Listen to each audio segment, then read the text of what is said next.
Well, new tonight, the No Kings rallies and the massive undertaking to keep those protests safe. Amid the 100,000 demonstrators at the state capitol this weekend were hundreds of law enforcement officers. A massive and expensive call to action. Right now, St. Paul police are sharing exactly what it took to safeguard the rally amid a very tight budget. Here's Ian Russell. Ian? Yeah, well, Julie, multiple agencies involved with keeping those crowds safe tell me that they're still adding up exactly how much things cost this weekend, but we're learning more about staffing and how many people had a hand in working those rallies on Saturday.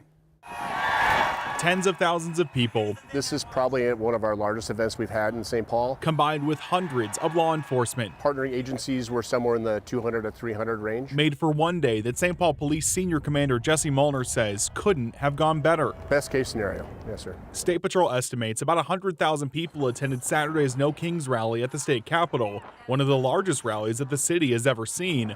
Molnar says they had a few months' notice about the rally and started planning a couple weeks ago. SPPD had roughly 100 people working the event, adding that while they don't have an estimate on how much it cost them yet, they did have to have additional staff to keep their normal patrols going. We're going to use every tool necessary to keep people safe. That includes snow plows. St. Paul Public Works says they had 24 plows blocking some spots to let crowds go through safely, with about 15 people working overtime to staff them.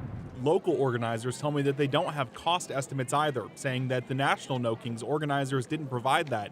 Molnar says what they did provide, though, were some safety elements. They coordinated that with the guests they had coming to speak. One of the largest events St. Paul has ever seen, with the smallest of problems. We're here to support these types of activities.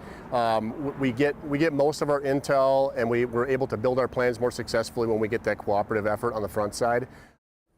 Now, Mulder says they didn't really have any major challenges, just a few small medical problems from people tripping and falling as they were marching. He also adds traffic wasn't as bad as it could have been because there were extra buses and more traffic control to help out. Julie. All right. Thank you, Ian.